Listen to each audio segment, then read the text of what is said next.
Hola. Continúo con la serie de videos para los alumnos de primero de Historia del IPA.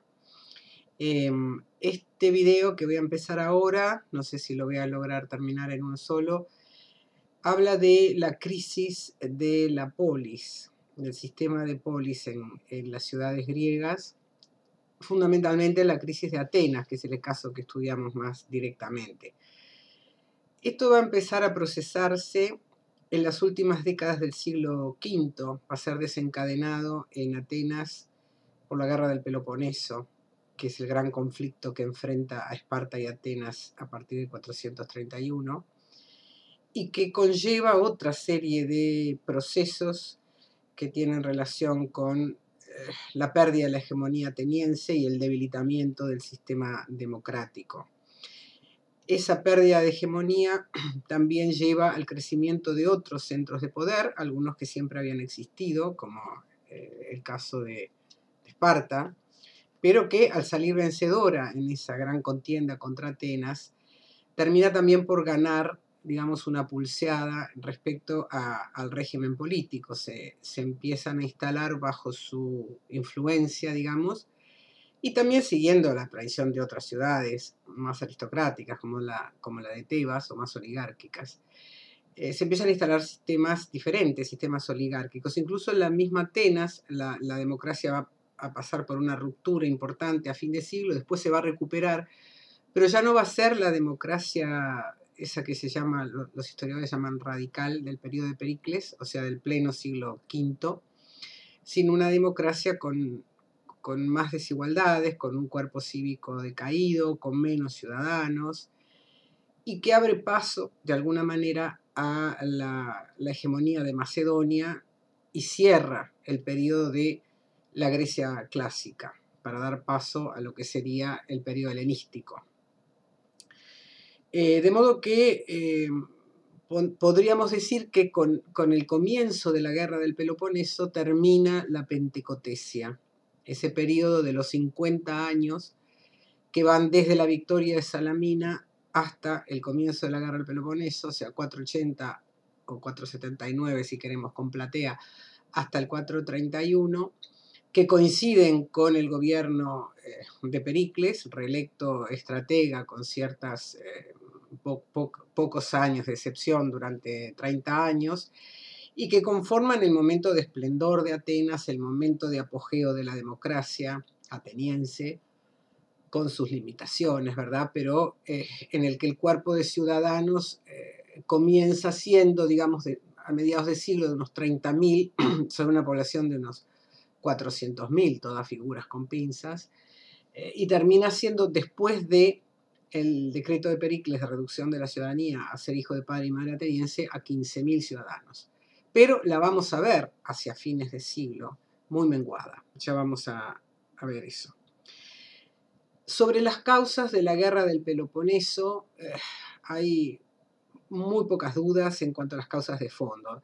Deberíamos empezar por decir que la gran fuente para el estudio de la guerra del Peloponeso es un historiador contemporáneo griego, Tucídides, que además de ser uno de los padres de la historia, por su método, por su aspiración a la verdad y por otra serie de cosas que ustedes estudiarán o habrán estudiado en historiografía, también tuvo la virtud de poder conceptualizar, y en eso hay una mirada de historiador, de poder conceptualizar esta serie de conflictos dentro de un solo gran conflicto. O sea, no se perdió en el medio de muchas batallas, sino que entendió que esto era un proceso de coyuntura importante, de oposición de dos centros de poder, de Atenas y de Esparta. Evidentemente, el desarrollo de Atenas, el desarrollo sobre todo de la liga, la hegemonía que tenía Atenas en el Egeo, la atracción que significaba Atenas para muchas ciudades griegas y el afán de imitarla, sobre todo en cuanto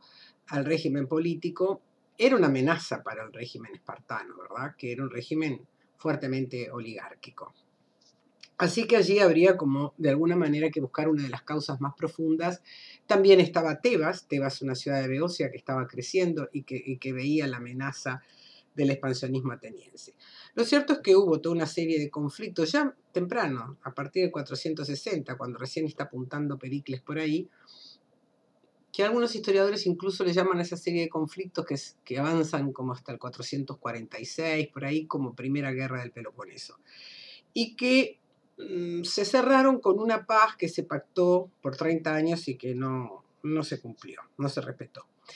El emergente del conflicto grande fue Corcira, una colonia de Corinto que disputa con Corinto justamente sobre el dominio de una colonia de Corcira. ¿Se acuerdan que metrópoli Corinto, colonia Corcira, pero también la colonia a su vez podía formar o podía fundar una otra colonia, se convertía en metrópoli otra colonia? Bueno, ese es un conflicto, bueno, no interesa el detalle. El detalle es que Corcira pide ayuda a Atenas contra Corinto, una de las importantes rivales comerciales de Atenas. Y efectivamente Atenas acude en ayuda de Corcira, y como respuesta Corinto ataca una colonia ateniense, a Potidea, y lo que es más importante, presiona a Esparta, estaba dentro de la Liga del Peloponeso, la Alianza del Peloponeso, para que ataque el Ática. Probablemente Esparta, también con la ayuda de Tebas, aprovechan esta ocasión para acorralar a Atenas y atacan el Ática en el año 431. Allí Pericles, al mando, y en un momento el apogeo de Pericles estaría ubicado entre 448 y su muerte, Pericles adopta una estrategia defensiva, ordena a la población recluirse detrás de las murallas de Atenas y salvar la ciudad, con la consecuencia de que los espartanos arrasan la cora, arrasan el periplo rural de la ciudad, ¿no? Los campos aledaños, con consecuencias importantes para la economía, como se podrán imaginar. Pero además, la reclusión dentro de los muros de la ciudad produce otra consecuencia, y es que en ese momento se expande una peste en la ciudad que el hacinamiento de la población dentro de intramuros no hace sino agravar. La famosa peste del 430, que se repite en otra oleada en el 427 y 26, y por la cual va a morir el propio Pericles en el año 429. O sea que entonces esa estrategia defensiva de Pericles termina por, digamos, por ser nociva también a esos efectos, y deja Atenas medio sitiada.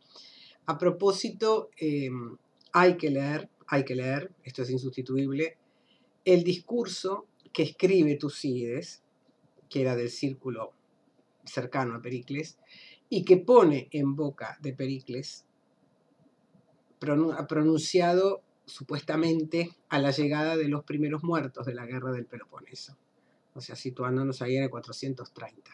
Ese discurso es una síntesis de lo que supuestamente Pericles, y por lo tanto los políticos decisivos de Atenas, pensaban que era el sistema político ateniense. Si ustedes quieren una descripción desde parte interesada, desde luego, de lo que era la democracia ateniense, ese es un documento importante, un documento que también está encarado como propaganda de Atenas. Hay muchas críticas veladas o directas ahí a otros regímenes, fundamentalmente al espartano, y el elogio a lo que es la democracia ateniense. El sucesor de Pericles, Cleón, de quien tanto se burlara Aristófanes en sus comedias, lleva adelante una estrategia diferente, una política ofensiva, ataca Pilos, una de las ciudades del Peloponeso, y obliga de alguna manera a Esparta a volcar su atención en el Peloponeso. Hemos dicho muchas veces que Esparta trataba de evitar salir del Peloponeso. Por lo tanto, esta maniobra que hace Cleón de contraatacar la obliga a retirarse, y al mismo tiempo Cleón, por las propias necesidades de la guerra, refuerza el tributo que carga sobre los aliados, con lo cual exacerba la resistencia en muchas ciudades aliadas. Allí se da la famosa rebelión de Mitilene, una de las ciudades aliadas, en el año 498, que es reprimida muy violentamente por Atenas y que lleva a la decisión de instalar colonias militares en Mitilene, como lo hacía en otras ciudades que se rebelaban. A su vez, Esparta, tomando el ejemplo de Cleón, también intenta atacar colonias atenienses, una de ellas Anfípolis. Justamente en esa batalla de Anfípolis está a cargo como estratega que había sido nombrado Tucídides. Esa cuestión que dijimos que se da en la antigüedad clásica de que la función de ciudadano y la función de defender la ciudad puede coincidir aparentemente con otras tareas que nosotros hoy no vinculamos al ejercicio militar o político. Tucídides era al mismo tiempo un general, un estratega, aparte de estarse formando, diríamos, como historiador, sin saberlo. Pierde esa batalla y eso le vale a Tucídides el exilio, ¿no? En el año 424. Lo mismo le ha pasado a Temístocles, ¿no? O sea, grandes figuras. Recuerden que el exilio lo votaba la asamblea frente a una persona que se consideraba que su actitud perjudicaba a la ciudad. Bueno, esta pérdida de esa colonia muy importante que daba paso también al Mar Negro, que era el centro de provisión de trigo, de aprovisionamiento de trigo, le valió a Tucídides el exilio. Ataca la Calcídica, pero al mismo tiempo, y por las razones que ya dijimos más de una vez, esa situación de abandono de parte de las fuerzas del territorio del Peloponeso promueve o facilita una gran sublevación de los ilotas. Y ante esa gran sublevación de los ilotas, Esparta debe ceder, ¿no? Es una cosa casi mecánica, que diríamos que el alejamiento del territorio lleva al acrecentamiento del peligro de una sublevación de los dominados dentro de su propia tierra.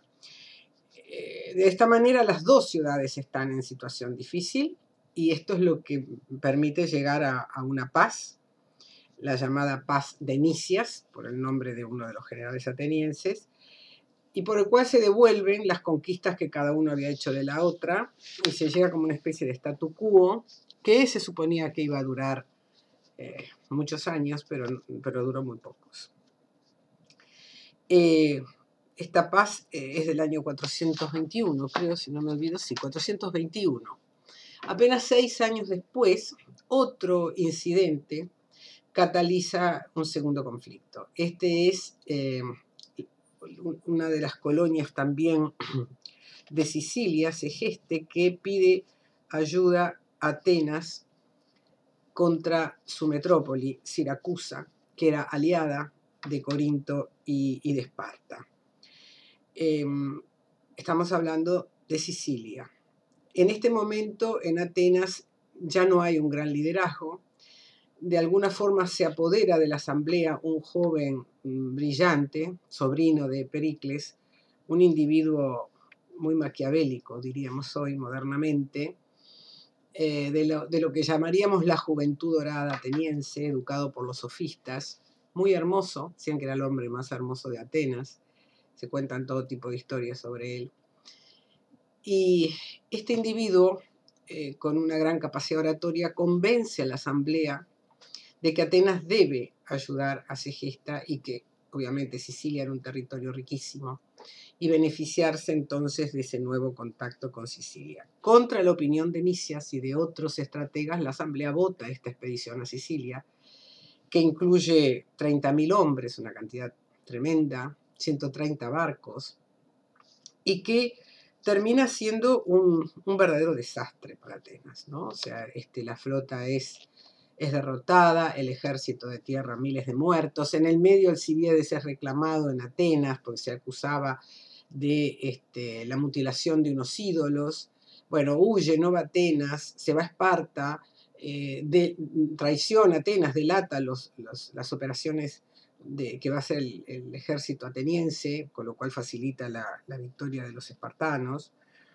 Y de alguna manera, esta mala hora de Atenas, después de la expedición de Sicilia, promueve también por un lado, la rebelión de algunas ciudades de la Liga, por ejemplo, Quíos y las de la isla de Rodas, que abandonan la Liga y prácticamente también catalizan la disolución de la Liga. Por otra parte, a instancias de Esparta, que se venga de la de los ilotas, se promueve una rebelión de los esclavos de Atenas. Se habla de 20.000 esclavos sublevados, lo que también nos permite ser un poquito, no digo más benévolos que en Esparta, pero más ecuánimes, porque los esclavos atenienses son más invisibilizados por la historia, ¿verdad? Pero si tenemos acá una rebelión de casi 20.000 esclavos, quiere decir que evidentemente el sistema esclavista en Atenas funcionaba, ¿verdad? Defeccionan ciudades de la Liga, hay una rebelión interna de esclavos. Por otra parte, Persia, Esparta pide ayuda a Persia para armar una flota y dar de alguna manera el golpe final a Atenas. Todo esto conlleva de alguna manera a que la ciudad se vea debilitada. Voy a ver, saben que voy a ver porque no sé cómo estoy de tiempo, voy a ver cómo estoy pasadita de tiempo. Así que me parece que voy a seguir en otro video, porque me han dicho que estos videos no soportan mucha carga.